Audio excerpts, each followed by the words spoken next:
Mic check 1 2. Testing A B C D E F G. Mic check 1 2 3 and 4.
Just accidentally hung up because I keep pulling my... What happened? I accidentally hung up because my headphones keep... Oh, shoot. Okay, I'll call you back in.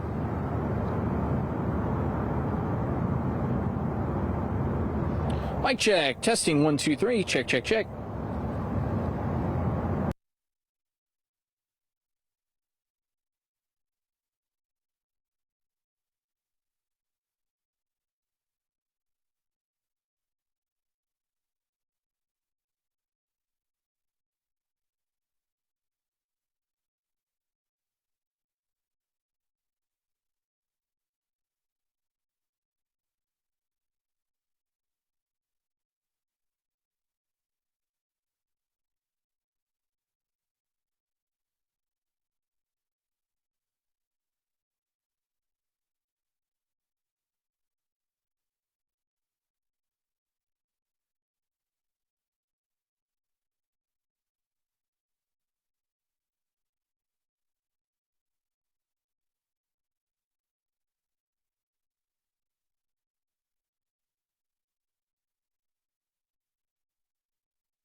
Committed to you. Fox Carolina, the 10 o'clock news starts now. A winter storm is on the way. We're going to have more on what you can expect and what we know at this point from all of our different computer models. And people across the upstate bracing for the possibility of a winter storm this weekend. Hear why food banks say they're gearing up to hand out twice as many meals. Plus, homicides in Spartanburg doubled last year. We're talking with the police chief and a victim's family about what's being done to combat that trend. And scammers pretending to be reps for one of the largest companies in the world. How you can prevent yourself from being the next victim.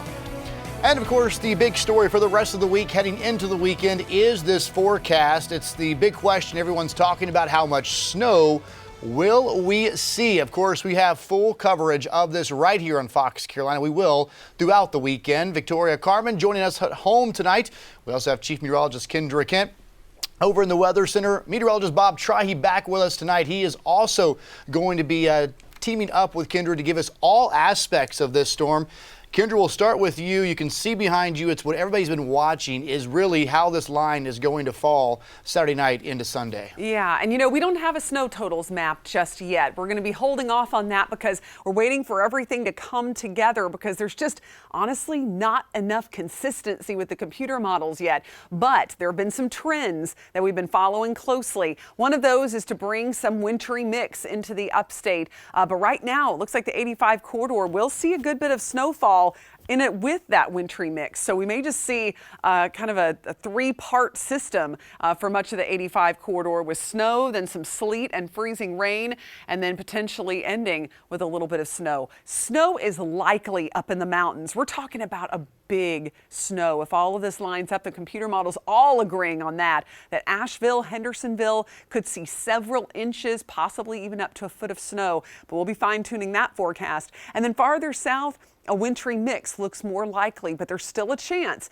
for accumulating snow even as far south as Greenwood. But it does look like some warm air may intrude to help create some of that freezing rain and sleet, unfortunately. And we'll be talking to Bob a little bit about that in just a second. 32 right now in Asheville. It is 42 in Greenville, 34 already in Lawrence, already below freezing in Greenwood. So we've got a variety of temperatures here across the upstate, and it's going to be another pretty cold start early on. Temperatures generally in the low 30s, but a few upper 20s likely for Greenwood since you're already in the low 30s. 26 in the mountains to start the day, so bundle up those kiddos. But we'll see sunshine. No worries about any winter weather coming your way, or maybe you're excited about it. I know a lot of kids are. Here's a look at the latest timeline. So snow for late on Saturday night in the upstate. Could be rain briefly at first, but then it would quickly turn to snow. Then eventually some warmer air works its way in. So a wintry mix will develop through Sunday morning, and then we may see some brief snow on the back edge of the system. But it's about how long that snow lasts in the beginning. That's really going to determine our totals. Quick look at the mountain timeline as we're going to see snow late Saturday night, heavy snow Sunday morning, and then possibly a brief wintry mix late Sunday night. Now let's pitch it over to meteorologist Bob Trihey for a look at those computer models. That's right, Kendra. We always look at these models, two models in particular, the American model, the GFS, and the European model as well. Let's start with the American model, the GFS model, and this one's starting to come around a little bit towards what the European model is thinking. It looks like it's a little colder as we go through time. Let's pick it up Saturday, 7 p.m. You can see all these colors back to our west indicating the rain and the wintry mix. As we go into Saturday, 10 p.m., here's the snow across the mountains, a wintry mix across the upstate, and plain rain south of I-85.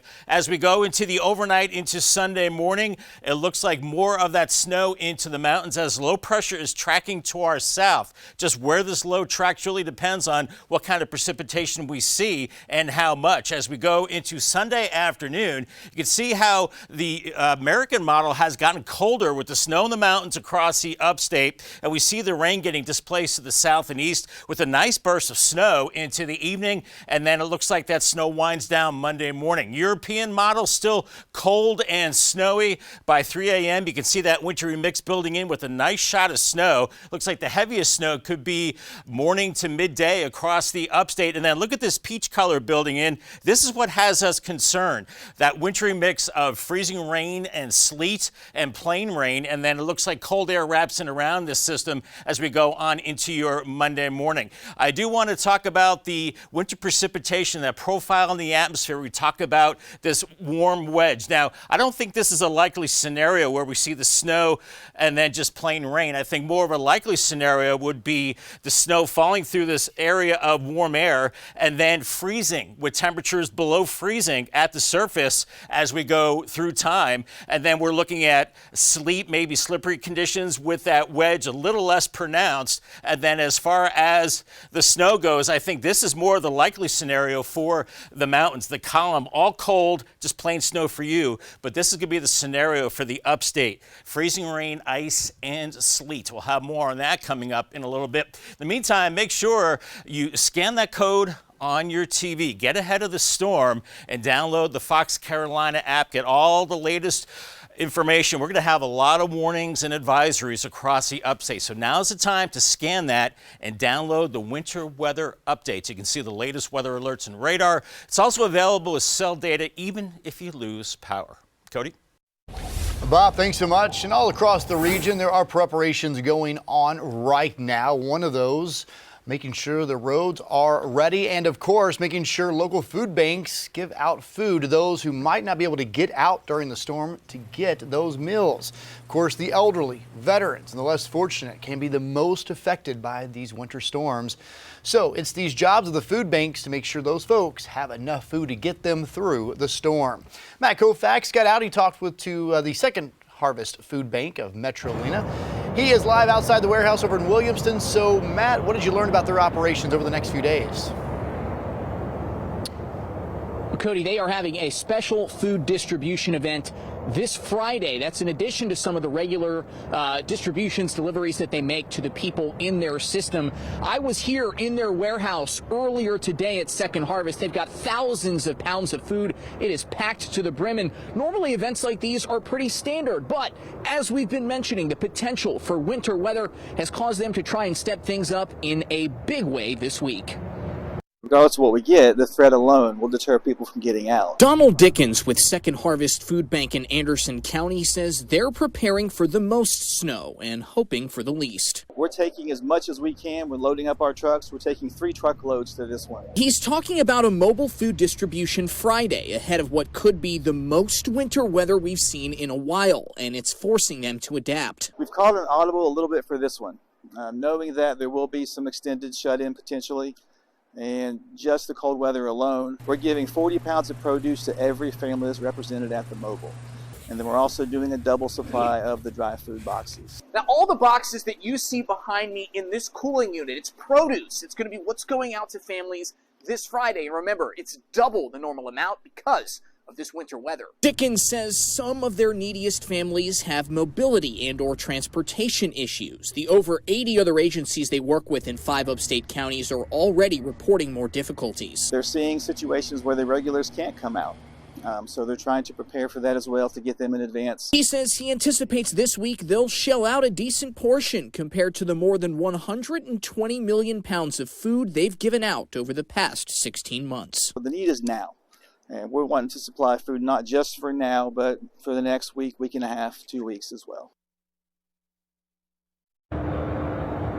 The Second Harvest will be at the Emerge Entertainment Center in Belton this Friday. That is from 11 a.m. to 1 p.m. They say it is first come, first serve. So if you think you might need some help, get on out there and get what you need. We're also going to have a list of other entities, food banks, places that are offering up resources to help you maybe potentially stay the way through a shut-in. Who knows what's going to happen? We'll have that on our website. In Williamston tonight, I'm Matt Koufax, Fox Carolina, the 10 o'clock news. And the DOT is getting ready for this weekend as well. They're getting those trucks loaded up with salt brine. They expect to start spraying the roads tomorrow. Now, some of you already said you saw folks over in Pickens County with the road crews out spraying, so some counties might also be getting ahead of the storm too. But the DOT expects to start getting those trucks out again tomorrow and spraying the roadways to make sure people can get home safely if they're out on Saturday night. They say about 60,000 tons of salt, 525,000 gallons of salt brine, and 275,000 gallons of ice-breaking chemicals are at the ready if they need them over the weekend. And of course, stay with us. We'll be here around the clock on air, also inside our free app and across our social media pages to keep you ahead of this winter storm.